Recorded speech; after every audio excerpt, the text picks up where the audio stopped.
Football মানেই এখন যে খবরটা সবার মুখে বা সবথেকে বড় টপিক সেটা হচ্ছে হিরো আইএসএল। হিরো আইএসএল কি বন্ধ হয়ে যাবে?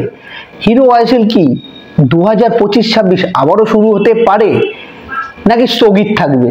এই সব নিয়েই এত প্রশ্ন, সবকিছুই আজকে উত্তর দিতে চলে এসেছে আপনাদের সামনে আমি, স্পোর্টস লাভার্স, আমার এই চ্যানেলে। এফএসডিএল যে চুক্তি নিয়ে এসছে তাতে বলা হয়েছে আইএফএ কে তারা চাইছে এই টুর্নামেন্টটাকে স্বচ্ছভাবে করতে, কারণ ব্রডকাস্টের একটা ব্যাপার থাকে। ব্রডকাস্ট কিভাবে হবে, কোন ব্রডকাস্ট করবে, এই সব নিয়েও একটা আলোচনা।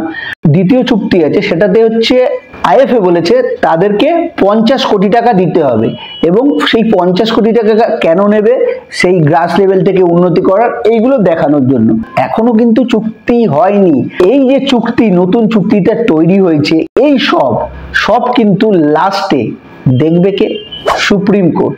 সুপ্রিম কোর্ট যদি এফএসডিএল ও আইএফ এর মধ্যে এই যে চুক্তিটা, এই চুক্তিটা যদি সুপ্রিম কোর্ট দেখে মনে হয় যে এই চুক্তিতে সাইন করা যাবে বা এই চুক্তিটা সাইন করার যোগ্য, তাহলেই কিন্তু আইএসএল শুরু হবে।